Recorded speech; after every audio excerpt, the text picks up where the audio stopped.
नाजरीन, आज की इस वीडियो में हम आपको ऐसी बातें बताने जा रहे हैं जिनको सुनकर आपके होश उड़ जाएंगे और आप सोचने पर मजबूर हो जाएंगे कि ऐसा कैसे हो सकता है। आपने बहुत सी वीडियो देखी होगी जिसमें बताया गया होगा कि ये गाय लाखों रुपए या करोड़ों रुपए की है, लेकिन आज जो बातें बताने जा रहा हूँ ये करोड़ों की नहीं बल्कि अरबों रुपए की गाय है। दोस्तों, आप ये सुनकर हैरान हो गए होंगे कि एक गाय की कीमत इतनी कैसे हो सकती है। गाय कोई हीरा या सोना तो नहीं, लेकिन ये हकीकत है। दोस्तों, गाय के अंदर क्या चीज निकली जिससे गाय की कीमत इतनी हो गई, ये जानने के लिए पूरी वीडियो जरूर देखें और दिल से एक लाइक जरूर कर दें। दोस्तों, इस वाक़े का जिक्र कुरान पाक में मौजूद है। हजरत इमाम जरीर तिबरी रहमतुल्लाह अलैह फरमाते हैं, बनु इसराइल में एक मालदार शख्स था। उसकी औलाद नहीं थी, उसका भतीजा ही उसका वारिस था, लेकिन जल्द अज जल्द अमीर बनने का लालच उस पर कुछ इस तरह सवार हुआ कि उसने अपने चचा को कत्ल कर दिया और लाश को बस्ती के किनारे रास्ते में फेंक दिया और अपने आप को मजलूम और अपने चचा का खैरखाह साबित करने के लिए भी कातिल का खोज भी लगाने लगा। और कातिल की तलाश करते करते वो हजरत मूसा अलैहिस्सलाम की बारगाह में हाजिर हुआ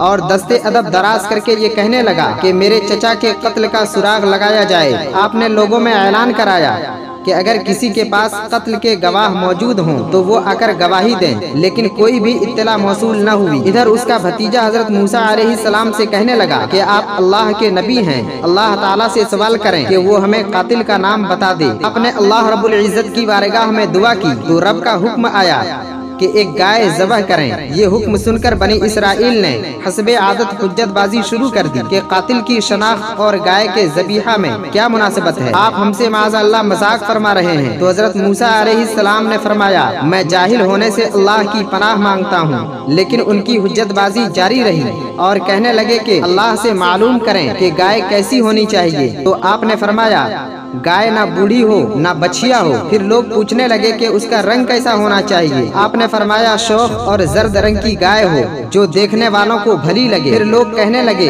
कि उसकी सिफत कैसी हो, क्योंकि गाय पर हम मुश्तबा हो गए हैं और मजीद वजाहत हो जाए तो इंशाअल्लाह हम हिदायत पा जाएंगे। अल्लाह रब्बुल इज्जत का हुक्म हुआ, वो गाय मुशक्कत करती हो, ना हल चलाती हो, ना खेतों को पानी देती हो, सही सालिम और बेदाग हो। फिर लोग कहने लगे कि अब बात मुकम्मल हुई, जबकि वो महज हुज्जतें कर रहे थे और उनकी नीयत गाय ज़बह करने की नहीं थी। अगर पहली बार ही हुक्म की तामील कर लेते तो काफी हो जाता, लेकिन उन्होंने सवालात को तूल देकर अपने लिए मजीद कैद लगवा ली। उन्हें गाय की तलाश में मुशक्कत और जुस्तजू का सामना करना पड़ा। अगर ये आखिर में भी इंशाअल्लाह न कह लेते, मजीद उलझते चले जाते और कभी भी उस गाय की तरफ हिदायत न पा सकते। बहरहाल जो गाय मुतय्यन हुई, उन सिफात की हामिल सिर्फ एक ही गाय मिली जो एक उम्र रसीदा खातून के पास थी और उस खातून की किफालत में यतीम बच्चे थे। उसने मौका गनीमत जानकर गाय की कीमत इंतहाई ज्यादा कर दी। अब ये फिर हजरत मूसा अलैहिस्सलाम के सामने वावेला करने लगे कि वो औरत तो बहुत ज्यादा कीमत मांग रही है। तो हजरत मूसा अलैहिस्सलाम ने फरमाया, इस खसारे के जिम्मेदार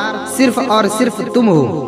अब तो बहर सूरत उसी गाय को हासिल करना होगा। सो उन्हें मुंह मांगी कीमत अदा करनी पड़ी। गाय को ज़बह किया गया। हजरत मूसा अलैहिस्सलाम ने फरमाया कि उस गाय की हड्डी को जो शख्स कत्ल हुआ है उसके जिस्म पर मारा जाए। जब उसके जिस्म पर मारा गया तो वो मकतूल शख्स जिंदा हो गया और उसने अपने कातिल की निशानदेही की और फिर फौत हो गया। तहकीक और तफ्तीश का मुतालबा करने वाला ही कातिल निकला, लिहाजा उसे भी बतौर सजा कत्ल कर दिया गया। दोस्तों, इस वीडियो के जरिए से मैं आपको बताना चाहता हूँ कि जो लोग लालच करते हैं और मालदार बनना चाहते हैं वो हमेशा ही खसारे में रहते हैं। अल्लाह ताला की बारगाह में दुआ है कि परवरदिगार हमें हिर्सो तमा और लालच से बचाए। मुझे उम्मीद है कि वीडियो आपको पसंद आई हो तो दिल से लाइक करते हुए दोस्तों अहबाब को शेयर जरूर कर दें और अगर आप चैनल पर पहली बार आए हैं तो सब्सक्राइब करते वक्त बेल आइकन को दबाना बिल्कुल ना भूलें, ऐसे ही लेटेस्ट वीडियोस बर वक्त पाने के लिए। फिर आपसे मिलते हैं अगली वीडियो में, तब तक के लिए अल्लाह हाफिज।